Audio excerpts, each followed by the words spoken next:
رکوع کرے گا تو اس کو رکوع کرنا کہا جائے گا، رکوع کرنے والوں کے ساتھ رکوع کرنے والا نہیں کہا جائے گا. اس لیے قرآن مجید میں فرمایا وَارْكَعُوا مَعَ الرَّاكِعِينَ، رکوع کرنے والوں کے ساتھ رکوع کرو. مطلب کہ جب امام رکوع کر رہا ہے، امام سجدہ کر رہا ہے، امام نماز پڑھا رہا ہو تو امام کے ساتھ نماز پڑھو، طرح نماز پڑھو. حدیث پاک میں جناب سیدنا عمر رضی اللہ تعالیٰ عنہ سے دیگر صحابہ سے موجود ہے، روایت مروی ہے، فرماتے ہیں تنہا نماز پڑھنا، جماعت کے ساتھ نماز پڑھنا، تنہا نماز پڑھنے سے، تنہا نماز پڑھنا، جماعت کے ساتھ نماز پڑھنا 70 گنا افضل ہے تنہا نماز پڑھنے سے. مطلب یہ نکلا کہ آپ تنہا نماز پڑھیں گے تو آپ کو اسی نماز کا ثواب دیا جائے گا جس نے آپ نے پڑھی ہے. ظہر آپ نے کی، آپ کو ظہر کا ثواب دے دیا گیا. عصر آپ نے پڑھی، آپ کو عصر کا ثواب دے دیا گیا. لیکن جب آپ امام کے ساتھ پڑھیں گے، امام کی مائیت میں پڑھیں گے، امام کے ساتھ رکوع کرنے والے بنیں گے، امام کے ساتھ سجدہ کرنے والے بنیں گے، تو حدیث پاک کے مطابق سرکار کریم صلی اللہ علیہ وسلم فرماتے ہیں کہ جو امام کے ساتھ نماز پڑھے گا اس کو اکیلے پڑھنے والے کے مقابلے میں 70 نمازوں کے برابر ثواب دیا جائے گا. مطلب یہ دیکھنا کہ امام کے ساتھ پڑھنے میں ایک نماز پڑھ رہے ہیں، ثواب ظہر کی نماز پڑھ رہے ہیں، لیکن اس ظہر کی نماز کا ثواب 70 گنا بڑھا کر کے دیا جا رہا ہے، 70 گنا بڑھا کر کے دیا جا رہا ہے. حضرت عثمان غنی رضی اللہ تعالیٰ عنہ کے غلام ہیں محضر، وہ کہتے ہیں رسول کریم صلی اللہ علیہ وسلم نے ارشاد فرمایا، اسی طریقے کی روایت آتی وہ بھی کہ نماز پڑھنا، طرح نماز پڑھنا، جماعت کے ساتھ نماز جو ہے جماعت کے ساتھ نماز پڑھنا طرح نماز پڑھنے سے 70 گنا افضل ثواب ہوگا. جو میں اب آگے بات کرنے جا رہا ہوں بڑی قیمتی باتیں ہیں، اور اس کو میں بھی کسی کا مقتدی ہوں، میرے محلے میں بھی کوئی مسجد ہے، آپ بھی کسی کے مقتدی ہیں، کبھی بنیں گے بھی، کہیں اور جا کے بھی نماز پڑھیں گے، کہیں اور کسی کے امام کے پیچھے پڑھیں گے. تو ہمارے لیے ایک مرحلہ ہمارے سامنے امام کا آتا ہے. میں پڑھ رہا تھا تاریخ کے اوراق میں اس کالے واقعے کو بھی نقل کیا گیا ہے. ایک صحابی رسول ہے حضرت سعد بن ابی وقاص رضی اللہ تعالیٰ عنہ، یہ وہ صحابی ہے جس کی تاریخ قرآن مجید میں اللہ تعالیٰ فرما رہا ہے. یہ وہ صحابی ہے جو پہلے اسلام لانے والے صحابہ میں سے نام ہے، اور یہ وہ صحابی ہے جن کو جیتے جی دنیا میں ہی میرے مصطفیٰ نے جنت کی بشارت عطا فرمائی. یہ وہ صحابی ہے جن کو سرکار جنگ کے دوران لشکر کا گورنر بنا کر بھیجا کرتے تھے. یہ وہ صحابی ہیں جنہوں نے کئی ساری فتوحات کی ہے، کئی سارے جنگوں کو فتح کیا ہے. یہ وہ صحابی ہے جو صحابہ کے موت کا صحابی ہے، صحابہ کی تعریف کر رہے ہیں. یہ وہ صحابی ہے جنہوں نے مصطفیٰ کے پیچھے نماز ادا کی ہے.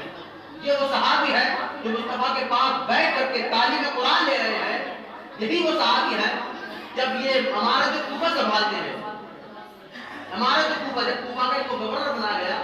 آپ بھی مسلح پر آگے کھڑے ہوئے اور آپ نے نماز پڑھانا شروع کری. آپ کے پیچھے ہوئے چلے کے لوگ ایسے لگ گئے جو خرافات کرنے لگے، جس میں کسی کو آپ اللہ خدا کو حاضر بناتے ہیں، جس کو کسی کو آپ کسی پر لے جانا ہے، بلکہ ترکیبی پیغام ہے، اصلاحی پیغام ہے. میں اس کو جو بیان کر رہا ہوں کیونکہ ایک صحابی کے پیچھے جب خرافات ہو سکتی ہے تو میں یا دیگر علماء جن کو مساجد سے نکالا جا رہا ہے، فتنے پھیلائے جا رہے ہیں، ان کے پیچھے کیوں خرافات ہو سکتی ہیں اور ان کو کیوں برا نہیں کہا جا سکتا. صحابی کو معاذ اللہ رب العالمین یہ نشانہ بنایا گیا ہے کہ ان کی نماز صحیح نہیں ہے، ان کا یہ صحیح نہیں ہے، جہاد میں سستی کرتے ہیں، ان کو جو ہے نماز پڑھانا نہیں آتی ہے. تو میں کس چیز کو منی ہوں؟ میرے پاس کیا علم ہے؟ میرے پاس شہرت کیا فضیلت ہے؟ میرے پاس کچھ نہیں ہے. میں تو بس ان صحابہ کے قدموں کی دھول کے برابر نہیں ہوں. بس یہی سب کا بہت ہے کہ مصطفیٰ کے صدقے میں رب نے نمازوں میں لگایا ہوا ہے. یہ ہمارے لیے بڑی فضیلت کی بات ہے. مصطفیٰ ہی کا صدقہ ہے کہ آج میں کلمہ پڑھنے والا مسلمان ہوں، آپ کلمہ پڑھنے والے مسلمان ہیں. جب حضرت سیدنا سعد بن ابی وقاص رضی اللہ تعالیٰ عنہ کوفہ کے گورنر بنے، امیر بنے، تو وقت ایسا گزرتا گیا کہ آپ کو مصلی امامت بھی سنبھالنا پڑا. آپ نمازوں کے مصلی کے امام بنے. امام بننے کے بعد آپ امام بنے تو چند ہی وقت گزرا تھا کہ چند ایک لوگ فتنہ پھیلانے لگے. کوفہ سے پرچی لکھی گئی. اس وقت مدینے میں حضرت عمر بن خطاب رضی اللہ تعالیٰ عنہ گورنر تھے، خلیفہ تھے. آپ کے پاس پرچی لکھی گئی کہ سعد بن ابی وقاص کی نماز صحیح نہیں ہے، سعد بن ابی وقاص جو ہے نماز میں سستی کرتا ہے. کون کہہ رہا ہے یہ؟ جس کی خود نماز کو پتہ نہیں. کس کے بارے میں کہہ رہا ہے؟ جس کو مصطفیٰ نے جنت کا ٹکٹ دے دیا ہے. کس کے بارے میں کہہ رہا ہے؟ جو مصطفیٰ کے پاس بیٹھ کر کے قرآن کی تعلیم دے رہا تھا. کس کے پاس کس سے کہہ رہا ہے؟ اس کے لیے کہہ رہا ہے جس نے مصطفیٰ کے پیچھے نمازیں پڑھی ہوئی ہیں. اس کے لیے کہہ رہا ہے جس نے مصطفیٰ کو مصطفیٰ نے جس کو جنگ کا امیر بنایا ہوا ہے، جس کے ہاتھ پر فتوحات ہے، اسلام کا بھاری حصہ آپ کے ہاتھ پر فتح ہوا ہے، اس کے لیے کہہ رہا ہے کہ سعد بن ابی وقاص کی جو ہے نماز صحیح نہیں ہے، سعد بن ابی وقاص جہاد میں سستی کرتا ہے۔ پر جب حضرت عمر بن خطاب رضی اللہ تعالیٰ عنہ کے پاس پہنچی اور آپ نے اس کو پڑھا تو دو صحابی کو، حضرت محمد بن سلمہ اور عبداللہ بن ارقم رضی اللہ تعالیٰ عنہ کو جو ہے خبر کی جستجو میں بھیجا۔ خبر کہاں سے گئی؟ کوفہ سے۔ کہاں گئی؟ مدینہ۔ توجہ دیجیے گا، اور آگے جو آ رہا ہے باتیں وہ میرے لیے اور آپ سب کے لیے بڑی بہترین باتیں ہیں، نصیحت کی باتیں ہیں، کاش ہم اس پر عمل کریں تاکہ ہماری زندگی میں سدھر جائے۔ تو اب کوفہ سے خط پہنچتا ہے مدینہ کے ساتھ، ایسا ہے ایسا ہے ایسا، اس کی نماز درست نہیں ہے۔ حضرت عبداللہ بن ارقم کو اور محمد بن سلمہ رضی اللہ تعالیٰ عنہ کو حضرت عمر نے روانہ کیا۔ اب یہ کوفہ میں جب پہنچے تو پہلے اس مسجد میں نہیں پہنچے جس مسجد میں آپ امامت کر رہے ہیں، بلکہ آپ دیگر مساجد میں پہنچے، اور جس مسجد میں بھی جاتے تھے اور آپ کے تعلق سے پوچھتے کہ ساتھ میں ابو وقاص کیسا ہے، وہ کہتے وہ تو بہت اچھے ہیں، وہ تو بہت اچھے ہیں، بہت مخلص ہیں، بہت نیک قلب کے ہیں، اخلاق ان کے اچھے ہیں، کردار ان کا اچھا ہے، بولتے اچھا ہے، لوگوں سے مل جل کے رہتے ہیں۔ ہر مسجد کے لوگوں نے، ہر مسجد کے مقتدیوں نے یہی کہا کہ سعد بن ابی وقاص اچھے ہیں، سب نے تعریفیں کی۔ جب آپ جس مسجد میں امامت کرتے تھے، حضرت محمد بن سلمہ اور عبداللہ بن ارقم جب وہاں اس کے ارد گرد پہنچے، ایک شخص وہاں پہ کھڑا ہوا کہ عبداللہ بن قتادہ، یہ کھڑا ہوا اور اس نے ہاتھ اٹھایا، کہا بھائی مجھے جو ہے سعد بن ابی وقاص سے تھوڑی سی جو تکلیف ہے، یہ نماز صحیح نہیں پڑھاتے ہیں، جہاد میں سستی کرتے ہیں، یہ کرتے ہیں وہ کرتے ہیں۔ پورے کوفہ میں آپ کی برائی کرنے والا کوئی نہیں ملا، صرف ایک انسان تھا جس کو حضرت سعد بن ابی وقاص پھڑک رہے تھے، جس کے سمجھ میں نہیں آ رہی تھی کہ سعد بن ابی وقاص کی نماز ہے یا نہیں ہے، الگر ماجرا کچھ نہیں تھا، بس ایک شخص کو الرجی تھی تھوڑی سی آپ کی ذات سے۔ لیکن آپ کی خبر جو حضرت محمد بن سلمہ اور عبداللہ بن ارقم رضی اللہ تعالیٰ عنہ نے حضرت عمر بن خطاب رضی اللہ تعالیٰ عنہ کو پہنچا دی۔ وقت بہت گزر چکا، اور جب گزرا وقت آپ معذور بھی کرتی ہے، آپ کو امامت سے ہٹا دیا گیا کہ آپ امامت نہیں کریں گے۔ ایک شخص کی برائی سے پورا کوفہ آپ کی تعریف کر رہا ہے، اور کوئی تعریف کرتا نہیں کرتا۔ مصطفیٰ نے حضرت سعد بن ابی وقاص کی تعریف کی ہے، مصطفیٰ نے اپنی زبان رسالت کو دنیا میں جنتی قرار دیا ہے، مصطفیٰ ان کو اپنا نام قرار دے رہے ہیں، اور یہ وہ واحد صحابی ہے جن کے اوپر میرے مصطفیٰ فرمانے خدا کا ابی و امی، اے سعد بن ابی وقاص میرا ماں بھی، میری ماں بھی تجھ پر قربان ہو، میرا باپ بھی تجھ پر قربان ہوتا ہے۔ اللہ، اس شان کا مالک جو ہے سعد بن ابی وقاص ہے، اس ذات کے پیچھے جس کو مصطفیٰ اپنا نام قرار دے رہے ہیں، جنت کے صدارت دی گئی ہے، دنیا میں ٹکٹ دے دیا گیا ہے، لیکن پھر بھی ایک انسان کو الرجی ہو جاتی ہے کہ نہیں مجھے الرجی ہے، یہ مسئلہ ہے۔ حضرت عمر بن خطاب نے معلوم کر دیا، لیکن جب آپ کو مصلی امامت سے ہٹایا جا رہا تھا، آپ کی زبان یہ وہ صحابی ہیں، یہ وہ صحابی ہیں، یہ وہ صحابی ہیں جو مستجاب الدعوات ہیں۔ مستجاب الدعوات کا مطلب ہوتا ہے جو دعا آپ کرتے تھے اللہ تمام دعا قبول فرما دیا کرتا ہے۔ یہی وہ صحابی ہیں جو سرکار کی بارگاہ میں حضور دعا کریں اللہ مجھے مستجاب الدعوات بنا دے۔ ہمارے پاس لوگ آتے ہیں نا دعا کرتے ہیں اور دعا کریں اللہ میری دعا قبول فرمائے، یہ وظیفہ دیکھیں سرکار نے وظیفہ دیا ہے، کہا حضور دعا کریں رب کی بارگاہ میں میرا رب میری ہر دعا قبول فرمائے،